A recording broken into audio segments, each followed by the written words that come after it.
Okay, so we talk about intellectual property and what are they, what is it. So in general, it's everything that's products of the mind. And what I'd like you to do is to, any examples? When you think of intellectual property and products of the mind, is there anything that comes to your mind that you would consider as intellectual property? A book, right? Clearly, I had an idea for a story. I wrote it down as a novel. So that clearly is a form of intellectual property. And can anybody tell me what type of intellectual property right or protection would come with a book? All of you know it, I guarantee. Copyright, right? So it's idea that I had of a story. I wrote it down in some kind of form. And it doesn't have to be just a book. It could be a recording or something like that. And that's protected by copyright. Okay, and we've got, all right, everybody knows what this is, right? So we look at that and what is the script that you see here? What could that be? It's like the most famous of this type of intellectual property.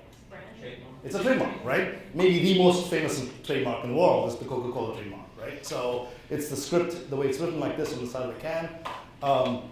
Paintings also could be protected by copyright, that's for sure, right? And then you have mechanical inventions or other inventions like we think of, and like this airplane, and that can be protected by patent. So these are just ways that I'm sure you've thought of, all of them.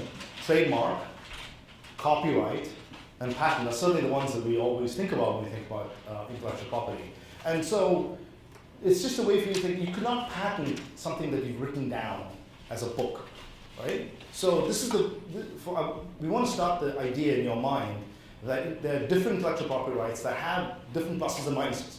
Right? And we'll go over some of them so you can see, and really what you want is if you can layer them, you're best.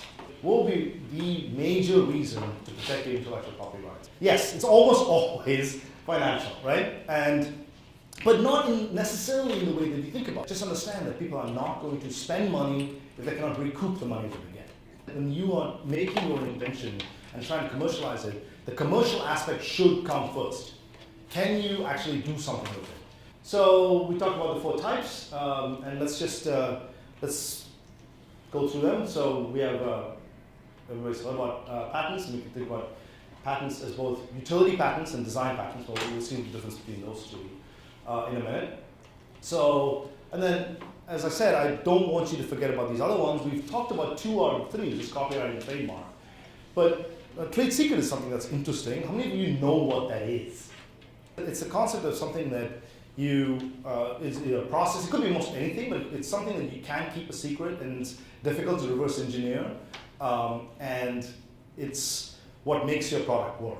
So the best example that we always think of is the formula for Coca-Cola, right? It's never been patented, never been. The trademark Coca-Cola script has been trademarked, but you haven't copyrighted the formula, the exact ingredients, and it's kept as a trade secret. It's always a secret. It's been a secret for over 100 years, and they built a multi-billion-dollar company on that one secret, right? So that's the power of a trade secret when held right.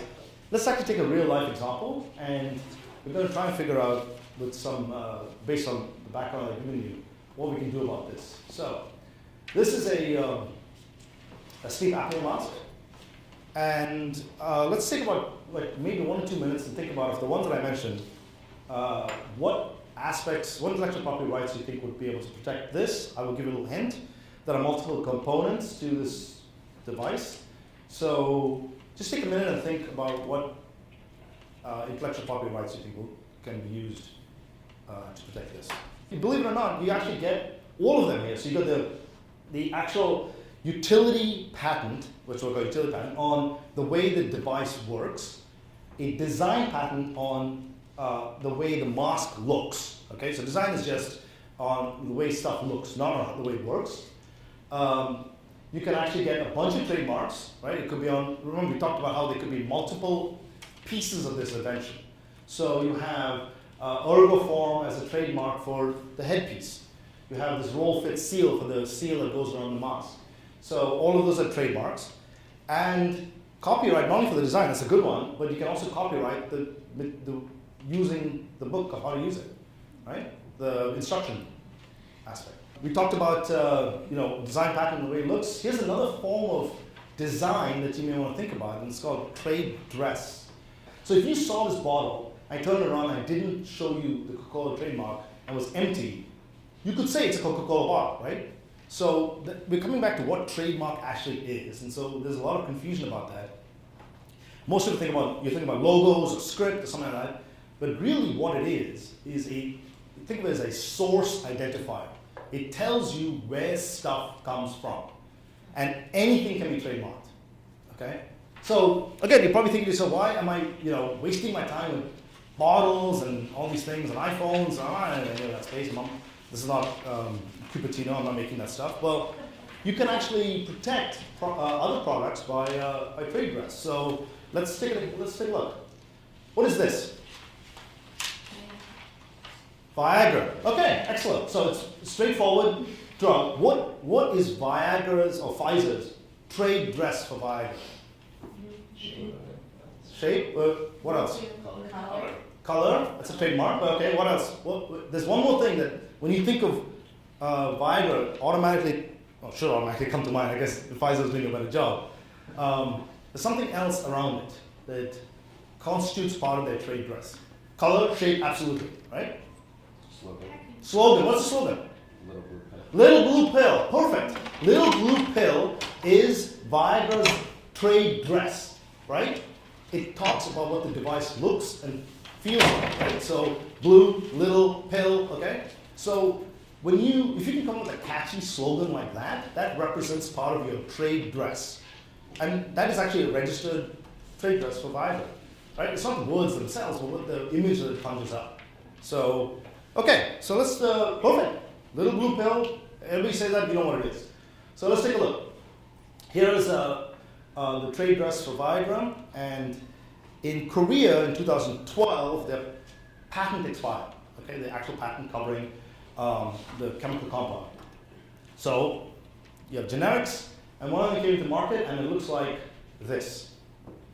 So do you think this Korean generic violates Viagra's trade dress?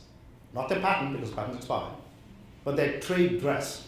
So for those of you who want to know the answer, in Korea, the Korean Supreme Court found that it was not a violation of Pfizer's trade dress for two reasons. First one was the shape issue, right? Is that pills, there are only a certain number of shapes that you could use, and yeah, it's pretty similar, but it's slightly different. And the second thing is, to your point, that people would not be confused because this is not a generic drug, right? You're not going to pick, not generic, it's not over the counter. So you're not going to go and basically look the same, I'll just take this one, whatever, it's cheaper, right? It's a prescription drug, right? And so it's only, so you have to go to a doctor's office, you have to get it, and the doctor knows, right? Because they are experts in this field, they're not the uneducated consumer. So this, again, is the issue about trademarks. When you think about where your product is going to fall, right? Is it a specialty product that's going to be in a hospital or in a closed setting where you are, the consumer, in this case the doctor who's going to give it to the patient, is not going to be confused? Or is it going to, is your product eventually going to be on a shelf in CVS, and then distinctiveness matters, right? Because you don't want people to be confused as to, you don't want them to pick up the generic and you want them to pay extra for yours.